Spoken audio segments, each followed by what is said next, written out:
Corporate farming Sindhu दरिया ते छन नवन कैनालन ऐं कारूंजर जी कटाई खिलाफ अवामी तहरीक ज़िले थरपारकर तरफां मिठी में बाईपास रोड कंडी स्टॉप खां कश्मीर चौक ताईं एहतजाजी रैली कढी वई। रैली कश्मीर चौक ते पहुची धरणो हयो वियो, जंहिं में औरतुनि ऐं ॿारनि समेत सवे माण्हुनि शिरकत कई।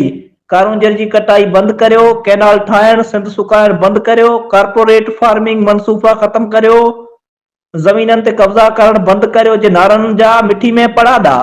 रैली जी अॻुवाणी अवामी तहरीक जे मरकज़ी सदर एडवोकेट वसंत थरी, मरकज़ी सीनियर नायब सदर नूर अहमद कातियार, मरकज़ी डिप्टी जनरल सेक्रेटरी एडवोकेट रायल भुट्टो, मरकज़ी अॻुवान लाल जरवार, अब्दुल कादर रांटो, ओबायो जुणेजो, इहानी तहरीक जी मरकज़ी अॻुवान अफशीन मेमण, ज़ायदा लाशारी, अवामी तहरीक ज़िले थरपारकर जे सदर एडवोकेट दयाल सहराई ऐं ॿियनि कई।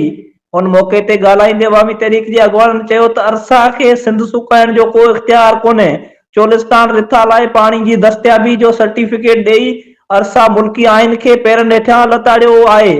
पीपल्स पार्टी सदारती कुर्सी एवज़ समूरी सिंध विकिणी छॾी आहे ऐं कॉर्पोरेट फार्मिंग जी हिमायत करे सिंधी क़ौम सां वेसाघाती कई आहे। पीपल्स पार्टी जी हिमायत सां ठहियल इदारो ISFC सिंध जी ज़मीननि ऐं वसीलनि ते कब्ज़ो करे रहियो आहे। एक तरफ़ सिंधु दरिया ते गैर कानूनी कैनाल अॾे सिंध के बंजर बणायो पियो वञे त ॿिए पासे कारूंजर समेत सिंध जा तारीख़ी ऐं सक़ाफ़ती माॻ क़ाबिज़ इदारे हवाले कया पिया वञनि। हिन वक़्तु मुल्क में जमहूरियत जे नाले में बदतरीन आमरीती राज क़ाइमु आहे। पीपल्स पार्टी हिन साज़िश में मरियम ऐं शहबाज सरकार सां गॾु मुलवस आहे ऐं सिंधु दरिया जो तहफ़्फ़ुज़ सिर्फ़ सिंधी अवाम कंदो।